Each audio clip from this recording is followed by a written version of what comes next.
نحمده ونصلي على رسوله الكريم أما بعد فأعوذ بالله من الشيطان الرجيم بسم الله الرحمن الرحيم رب اشرح لي صدري ويسر لي أمري واحلل عقدة من لساني يفقهوا قولي ربي زدني علما آمين یا رب العالمین۔ انشاءاللہ آج ہم الاربعون الولدانیہ 40 حدیث برائے اطفال کتاب یعنی بچوں کے لیے 40 حدیثیں، اس میں سے حدیث نمبر 19 پڑھیں گے جس کا عنوان ہے معذرت خواہی کی ضرورت۔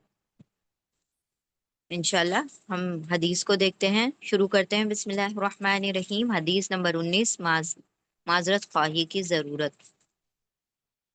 معذرت مطلب اگر آپ سے کوئی غلطی ہو جائے یا آپ کسی چیز کی معذرت کریں یا ایکسکیوز پیش کریں اگر ضرورت ہو تو۔ انشاءاللہ ہم حدیث دیکھتے ہیں تو بات واضح ہوگی۔ بسم اللہ الرحمن الرحیم۔ ان صعب بن جسامت رضی اللہ عنہ انہ اہدى الى رسول اللہ صلی اللہ علیہ وسلم سیدا ورده النبی صلی اللہ علیہ وسلم علیہ ولم يقبله منه فلما رأى النبي صلى الله عليه وسلم ما في وجهه من الحزن قال إنا لم نرده عليك إلا أننا حرم متفق علیہ۔ اب یہاں پر صحابی کون ہے؟ صعب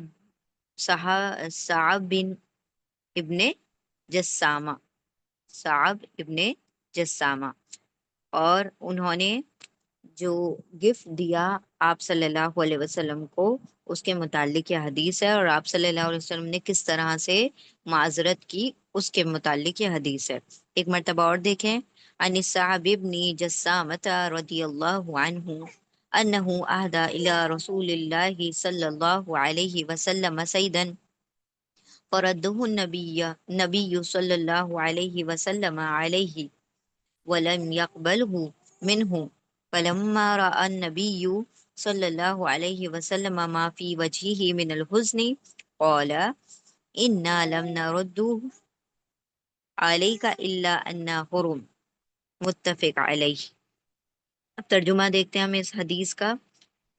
ترجمہ: سیدنا صعب بن جسامہ رضی اللہ عنہ، اب یہ کون سے صحابی ہیں؟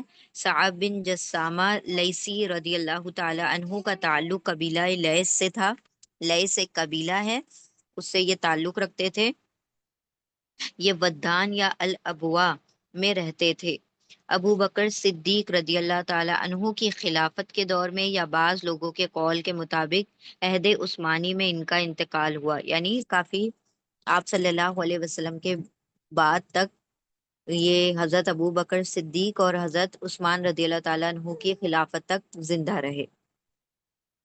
ٹھیک ہے، اب ان صحابی سے کیا ہے، یہ روایت ہے کہ سیدنا صعب بن جسامہ رضی اللہ تعالیٰ عنہ بیان کرتے ہیں کہ انہوں نے رسول اللہ صلی اللہ علیہ وسلم کو ایک شکار جنگلی گدھا ہدیہ کیا، یعنی آپ صلی اللہ علیہ وسلم کو ایک گفٹ کے طور پر ایک گدھا دیا، جنگلی گدھا تھا جو کہ انہوں نے شکار کیا تھا، ایک شکار جنگلی گدھا جو کہ آپ صلی اللہ علیہ وسلم کا ہدیہ کیا، گفٹ کیا، تو نبی صلی اللہ علیہ وسلم نے اس کو واپس کر دیا اور اسے قبول نہیں کیا۔ لیکن جب نبی صلی اللہ علیہ وسلم نے ان کے چہرے پر حزن اور ملال دیکھا تو فرمایا، ہم اس ہدیے کو تمہیں اس لیے واپس کر رہے ہیں کیونکہ ہم حالت احرام میں ہیں، متفق علیہ۔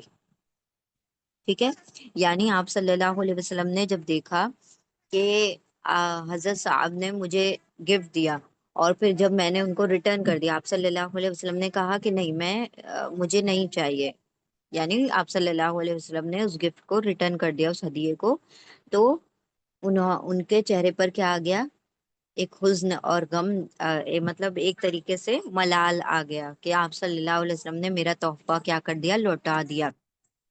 تو آپ صلی اللہ علیہ وسلم نے فوراً معذرت کی، ایکسکیوز پیش کیا کہ کیوں لوٹا دیا، وجہ بتا دی تاکہ ان کے دل میں غم نہ ہو، چہرے پر ملال نہ آئے۔ تو کیا بتایا کہ میں احرام کی حالت میں ہوں، اس لیے میں ابھی یہ شکار نہیں لے سکتا۔ ٹھیک ہے، کیونکہ شکار لینا شکار کرنا یا لینا اس کے احرام کی حالت میں منع ہے. ٹھیک ہے. ایک مرتبہ اور دیکھیں اس حدیث کو. سیدنا صعب بن جسامہ رضی اللہ تعالیٰ عنہ بیان کرتے ہیں کہ انہوں نے رسول اللہ صلی اللہ علیہ وسلم کو ایک شکار جنگلی گدھا ہدیہ کیا، تو نبی صلی اللہ علیہ وسلم نے اس کو واپس کر دیا اور اسے قبول نہیں کیا. لیکن جب نبی صلی اللہ علیہ وسلم نے ان کے چہرے پر حزن اور ملال دیکھا تو فرمایا ہم اس ہدیے کو تمہیں اس لیے واپس کر رہے ہیں کیونکہ ہم حالت احرام میں ہیں. متفق علیہ. اب اس کی تشریح دیکھتے ہیں انشاءاللہ. بسم اللہ الرحمن الرحیم. صحابہ کرام رضی اللہ تعالیٰ عنہم رسول اللہ صلی اللہ علیہ وسلم کو ہدیہ دینا پسند کرتے تھے، اور نبی صلی اللہ علیہ وسلم کا طریقہ تھا کہ آپ ہدیے قبول فرماتے تھے اور اس کا بہترین بدلہ دیتے تھے. یعنی آپ صلی اللہ علیہ وسلم گفٹ لیتے بھی تھے اور دیتے بھی تھے. سفر حج میں نبی صلی اللہ علیہ وسلم کے پاس صعب بن جسامہ رضی اللہ تعالیٰ عنہ تشریف لاتے ہیں. وہ اپنے ساتھ ایک شکار جنگلی گدھا لیے ہوتے ہیں جسے انہوں نے رسول اللہ صلی اللہ علیہ وسلم کے لیے شکار کیا تھا تاکہ آپ صلی اللہ علیہ وسلم اسے تناول فرما لیں. لیکن نبی صلی اللہ علیہ وسلم نے اس ہدیے کو قبول نہیں فرمایا، اس لیے کہ آپ محرم تھے اور شکار ممنوعات احرام میں سے ہے.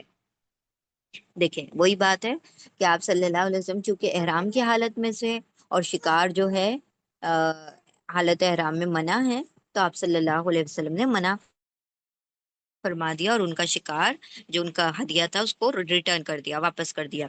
جب نبی صلی اللہ علیہ وسلم نے ان کے تحفے کو لوٹا دیا تو وہ بہت غمگین اور دل شکستہ ہوئے.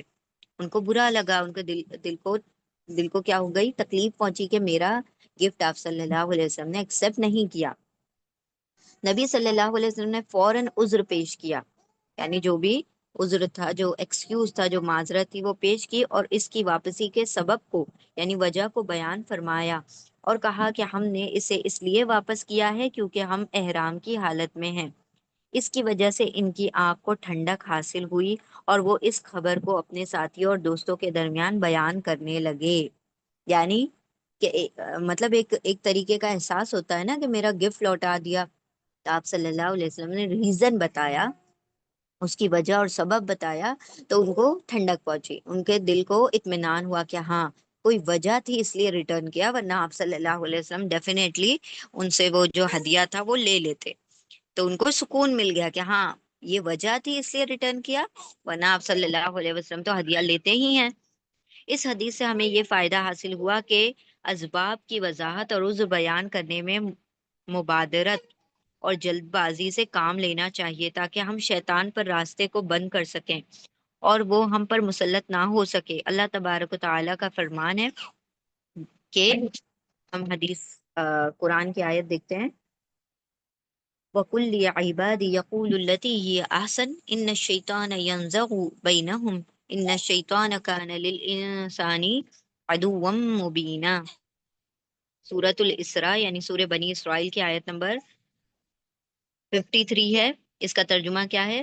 اور میرے بندوں سے کہہ دیجئے کہ وہ بہت ہی اچھی بات منہ سے نکالا کریں کیونکہ شیطان آپس میں فساد ڈلواتا ہے.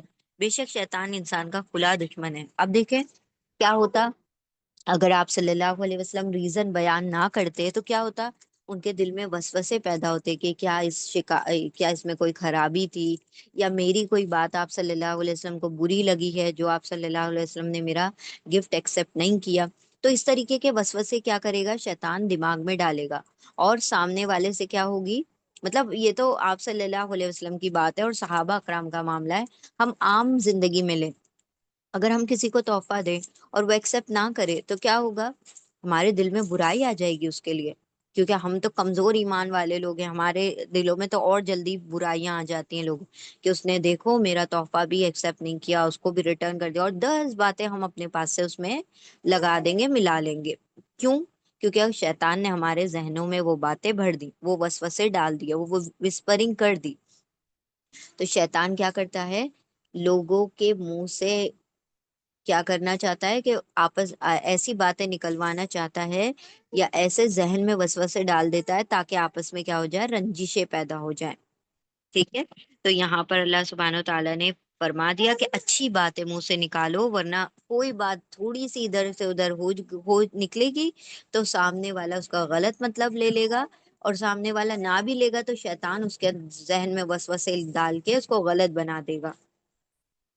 امام نووی رحمت اللہ علیہ نے اس حدیث کو اپنی کتاب ریاض الصالحین میں حسن اخلاق کے باب میں ذکر فرمایا تاکہ اس بات کی وضاحت ہو جائے کہ دلجوئی اور تطبیب، خاطر لانا اور عذر پیش کرنا محاسن اخلاق میں سے ہے۔ یعنی یہ اتنی امپورٹنٹ بات ہے کہ جب آپ کے پاس کوئی عذر ہو کسی چیز کو نہ کرنے کا یا نہیں مطلب سامنے والے کو ریفیوز کرنے کا، منع کرنے کا، تو اسے فوراً بتا دو۔ ایسا نہیں ہے کہ اس چیز کو ڈیلے کرو، اس چیز کے اندر جلدی کرنا چاہیے۔ عذر اگر ہے جینوین، واقعتاً کوئی بات ہے تو اس کو ظاہر کر دو تاکہ سامنے والے کے ذہن میں شیطان کوئی اور بات نہ ڈال دے۔ تو اس سے پہلے کہ شیطان جلدی کرے، اس سے پہلے حق بات جو صحیح بات ہے تم سامنے بتا دو تاکہ اس کے ذہن میں کوئی غلط بات نہ پنپے اور تمہارے خلاف کوئی بری بات نہ آ جائے۔ اور دیکھیں اس میں ایک اور بات آ گئی کہ اخلاق کی بات آ گئی کہ آپ صلی اللہ علیہ وسلم دلوں کا خیال رکھتے تھے، یعنی لوگوں کے چہروں کے آثار سے بھی پتا کر لیتے تھے کہ اس کو یہ بات بری لگی ہے، اس کے دل میں اس سے رنجش ہوئی، اس کو ملال ہوا، اس کو دکھ ہوا، تو آپ صلی اللہ علیہ وسلم فوراً سے اس کا دل جوڑنے کے بات کر دیتے تھے۔ تو آپ صلی اللہ علیہ وسلم نے جب دیکھا کہ ان کے چہرے پر غمگینی چھا گئی، ایک دکھ سا دکھائی دیا، تو آپ صلی اللہ علیہ وسلم نے اس کے دل کو رکھنے کے لیے، اس کے دل کو جوڑنے کے لیے، جو ٹوٹ گیا تھا اس کو جوڑنے کے لیے آپ صلی اللہ علیہ وسلم نے فوراً بتا دیا، بیان کر دیا، عذر پیش کر دیا۔